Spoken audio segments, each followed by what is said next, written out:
Let's separate ourselves and become that dynasty that this organization is building. We're trying to make this thing something that people will never forget. Whenever we step on that field, you will know stagnation. It's about continuing to build a legacy on and off the field. We're going to give them an opportunity to work in there. They're going to help teach them while we're trying to teach them at the same time.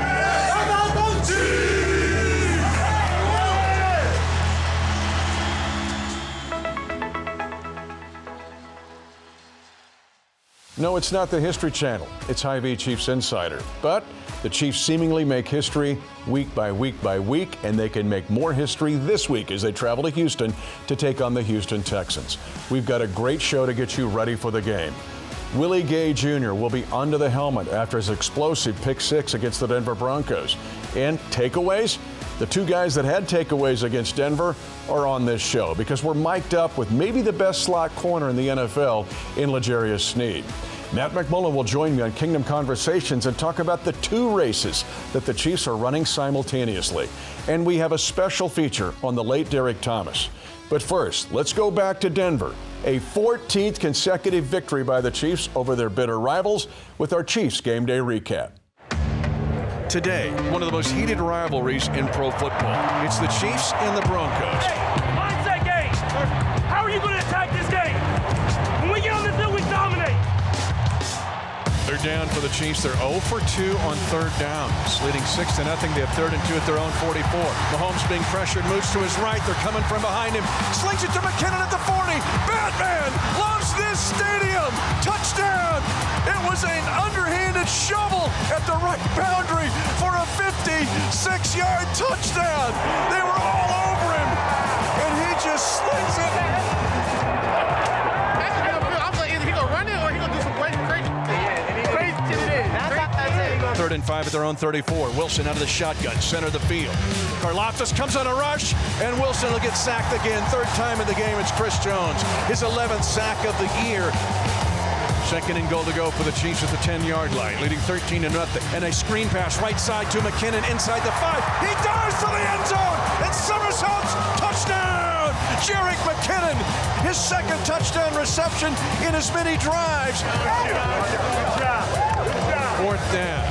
A play-action fake. They're going to throw it. Now the pass is intercepted off the tip. Willie Gay Jr. Touchdown! Kansas City. The defense gets the pick six by Willie Gay Jr. And the Chiefs add a defensive touchdown to the mix. The Chiefs had a 27-0 lead, and now the Broncos have 21 unanswered points. Down, goal to go for the Chiefs at the 4. Mahomes turning right, now left, spinning, trying to keep the play alive, and fires it at the back of the end zone. Caught! Juju Smith-Schuster, touchdown! Kansas City! Mahomes kept the play alive, spinning, turning, looking. 3rd down and 2. Chiefs lead 34-28 at 5 minutes to go in the game. Rippon hands out, wants the ball. Looks right, now turns left, wants the check down, not there. Now he's hit as the ball flies up into the air, and the Chiefs intercepted. L'Jarius Sneed at his own 25 and goes down there. Chris Jones got the hit on Rippon as he tried to throw the ball. It flew up in the air, and the interception by L'Jarius Sneed. 2 minutes to go in the game. A 1st down would end the game for Kansas City. 3 tight ends. Pacheco up the middle, cuts it left, 40, runs over a defender, now 2. Pacheco drives! He's got a 1st down! He gains 11 yards! Pacheco, one of the toughest runs the Chiefs have seen in the Andy Reid era. And the Chiefs can go to a knee, and they're going to get out of here with a 34-28 victory.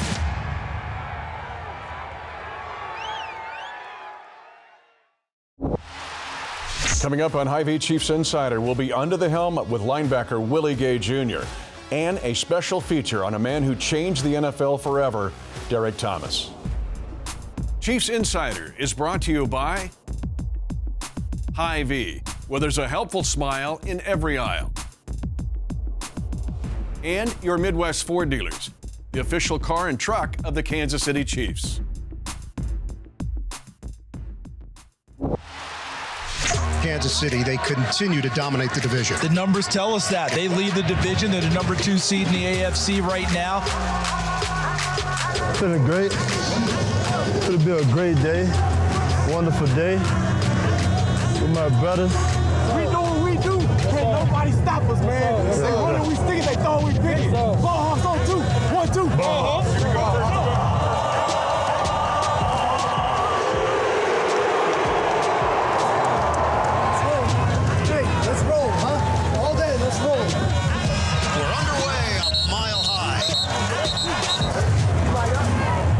lying to me, boy. I don't know. Is he might let me know or not? Everybody need to know.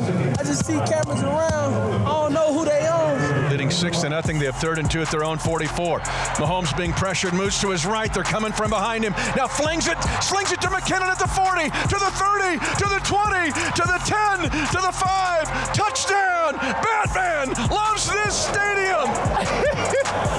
He always doing this freaky out of the world. No look, underhand throw by Patrick Mahomes, the magic man. This is playground stuff that we get to witness. He'll tell you different, bro. More. Different. He's different. Different, man. That's all basketball hoops right there. 4th down, 1.5 yards for the Broncos at the Kansas City 45. A play action fake. They're going to throw it. Now the pass is intercepted off a tip. Willie Gay Jr. 30-yard line, 20-yard line, 10-yard line, 5-yard line. Touchdown, Kansas City. Hey, big day! What? Hey, I joined the team. I joined the interception squad. I did. I just saw my dog running. That's all that matters. The Chiefs had a 27-0 lead, and then the Broncos had 14 points in 1 minute and 26 seconds. And now, Dane and Hughes, it's game on. After leading 27-0, the Broncos will get the ball to start the 3rd quarter. Take it up another notch. Hey, get in tight, man. Now it's the time for us to come together. Yeah. Come together. No pointing fingers right here. No pointing fingers, but instead of pointing fingers, we're going to hug each other after the play. For sure. And we're going to do this. Break us down, Steve. Hey, defense on me. Defense on 3. 1, 2, 3. 1st and 10, Broncos at their own 38. 27-21 Chiefs. Russell Wilson in the pocket, being harassed. He's going to be sacked way back at the 22 for a loss of 16. 2nd and 24, Broncos from their own 24. The Chiefs are blitzing. They're going to sack him again back at the 19. Karlaftis was coming off the edge in a hurry. A race to the quarterback. Frank Clark is there to secure the sack. Great stop. Chiefs are 3 by 1. McKinnon is the running back. Broncos show a 4-man rush momentarily. Here comes a blitz. They throw a screen right to McKinnon. 25-yard line, 20 downfield block at the 10. McKinnon gets blasted as he lowers his head. Good play. 3rd down, goal to go for the Chiefs at the 4, leading 27-21. Mahomes turning right, now left, spinning, trying to keep the play alive, and fires it at the back of the end zone. Touchdown! Juju Smith-Schuster. He like that. He's like that. The Chiefs are back to a 34-21 lead. Just block for me, okay? Just block for me. When I pick this ball. 3rd down and 2 at the Kansas City 48-yard line. Ripping hands out, wants the ball. Looks right, now turns left, wants the check down, not there. Now he's hit as the ball flies up into the air, and the Chiefs intercepted. L'Jarius Sneed at his own 25, down to the 30, and goes down there. Hey, you mic'd up, G? Ain't no mic up. Congrats. I was just meant. Today was the day my brother died last year. For real? That's crazy. Well, you got to keep the ball, bro. I am. A 1st down would end the game for Kansas City, and still a lot of work to do, Dane. In 2nd and 10 at the Bronco 45.5, and Isaiah Pacheco's the Chiefs running back. Pacheco up the middle, cuts it left, 40, runs over a defender, now 2. Pacheco drives. He's got a 1st down. Isaiah Pacheco. He ran his ass over. The Chiefs win it over the Denver Broncos 34-28. Keep going, baby. Keep doing your thing. Yes, sir. I got you. You got it. Welcome back to the show. The Chiefs Kingdom should be very excited about the future of the Chiefs at linebacker specifically. Nick Bolton's having another great year. And one of the most explosive linebackers in the National Football League is Willie Gay Jr. We're under the helmet with the man who had the big pick 6 against the Denver Broncos. Willie Gay Jr. is a great pass defender at linebacker. The Chiefs have not had that in a long, long time. I just love the game, man.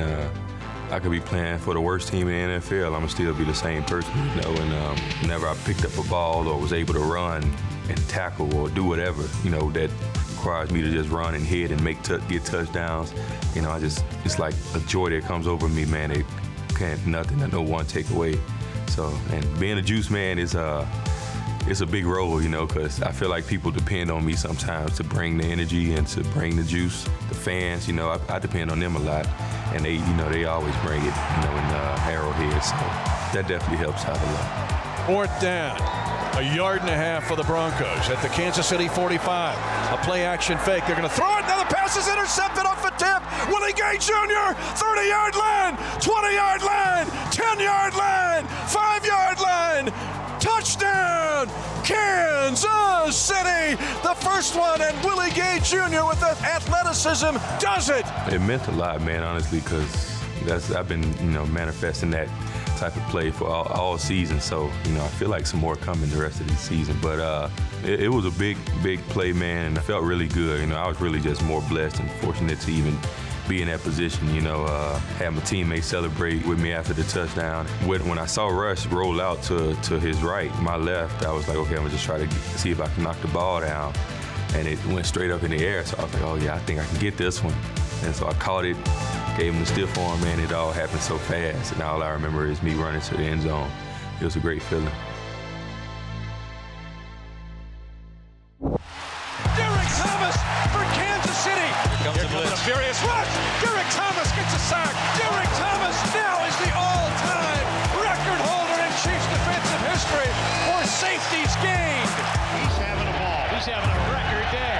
Congratulations to him. The National Football League has featured some truly great players throughout its century-long existence, but few have matched the legendary status of Pro Football Hall of Famer and Chiefs franchise icon, Derrick Thomas. Regarded as one of the best pass rushers in NFL history, Thomas racked up 126.5 sacks during his illustrious career, the most in franchise history, to go along with 41 forced fumbles. He recorded double-digit sacks in each of the first 4 seasons of his career, including a 20-sack campaign in 1990 that featured the greatest single-game performance in NFL history, when Thomas recorded 7 sacks against the Seattle Seahawks, a league record that still stands today. Derrick Thomas on the prowl. As fate would have it, Thomas's 7-sack performance took place on Veterans Day, marking a worthy tribute to his father, an Air Force pilot who lost his life in the line of duty during the Vietnam War. Now, as impressive as Thomas was on the field, he made an even greater impact away from it. Thomas was named the Walter Payton Man of the Year in 1993 for his dedicated work helping others in the community, earning what is considered the most prestigious award that the league has to offer. Thomas was taken from this world far too soon, passing away at the age of 33, but the tremendous impact that he made both on and off the field is immortalized in the Chiefs Hall of Honor forever.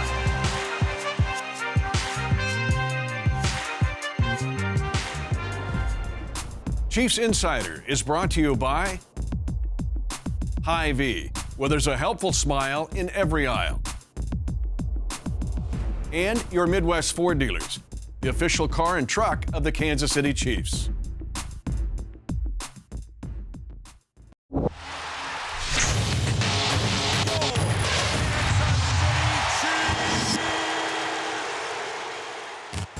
Well, it's the middle of December, and that means Kingdom Conversations just goes up a notch because every game means all the more. Joined now by Matt McMullen, senior team reporter. But let's jump into the Houston Texans here. People go, oh, 1-11-1, and just dismiss this team. Stop it. Stop it. The National Football League margin for victory in any game this year has been it's been since 1932 since it's been this slight. That's one. And then two, if we need to show you the Cowboys-Texan video, we'll show you the Texans coulda, shoulda, woulda, coulda won that game. Yeah, they really should have beaten the Cowboys last week, and that proves your point, right? The parity in the NFL is incredible. It's truly any given Sunday. Anybody can beat anybody. It doesn't matter what your record is going in or what the opponent's record is. Anyone can beat anyone. And for the Chiefs in this game, yeah, they're 10-3, and the Texans are 1-11-1, worst record in the NFL. That doesn't matter. The Chiefs will need to go into this game and take care of business. Let's go start on the Texan defensive side because that's where some things get your attention here. First of all, we talk about the red zone and the Chiefs in the red zone. They were great against the Broncos, getting 2 touchdowns out of 3, and the Broncos only given up 9 touchdowns in the red zone in 11 weeks. Well, here are the Texans at 1-11-1. #1 in the NFL in red zone third down defense. Overall, the Texans are 7th in the red zone defensively, so the Chiefs just continue this march through teams that are really good defensively in the red zone. Yeah, and their head coach is Lovie Smith, one of the best defensive minds of the last 20 years, right? And he has his guys fighting. I think that's the best testament I can say about this Texans squad. They've lost 11 games this season, but they're still fighting in every single game. They wanted that Cowboys game badly, and they picked off Dak Prescott 2 times in that game. Old friend Tremon Smith, old corner for the Chiefs, had 2 interceptions in that game, and they nearly won it. This defense has struggled as a whole, though, this season. It's the number 26 scoring defense in the NFL. But again, the red zone is where the game is won, right? And for all of their faults, this Texans defense, as you mentioned, has been very good in the red zone this season. The Texan offense has been really centered around Dameon Pierce. Now, it's questionable whether he's going to play or not. He hurt his ankle in the game against the Dallas Cowboys, so an old Nebraska Cornhusker continues just to persevere in this league in Rex Burkhead.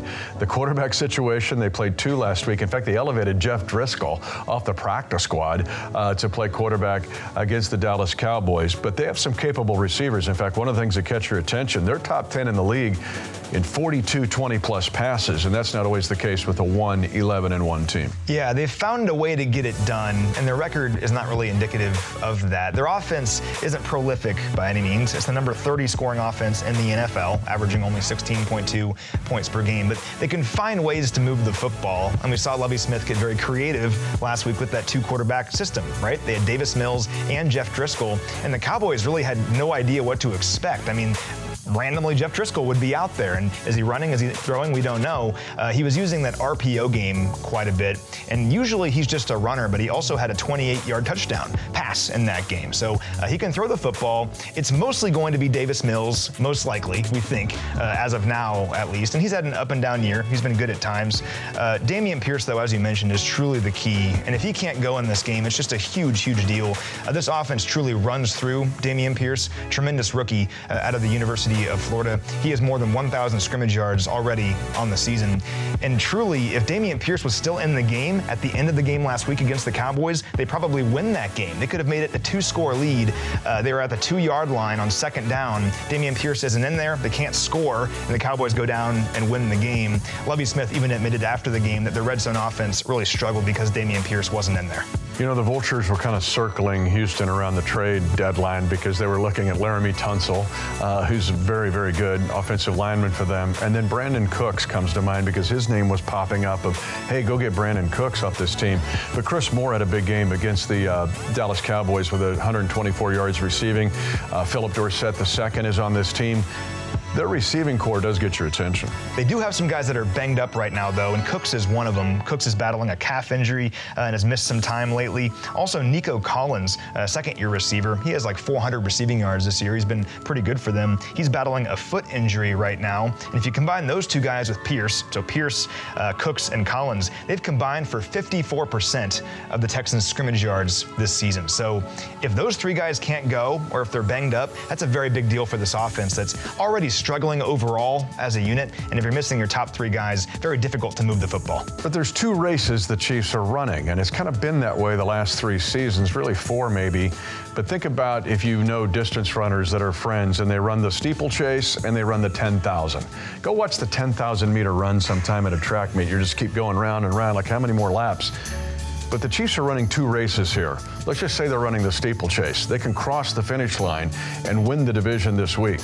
But there's the 10,000-meter run, which is the run for the single bye in the AFC. So a lot of reasons to try to hone in on the 1 seed and keep on marching here and hope Buffalo stumbles someplace else. But that's why with Andy Reid, every day matters. It does for 365 days a year. But this year, every game matters. And for sure, this one against Houston matters.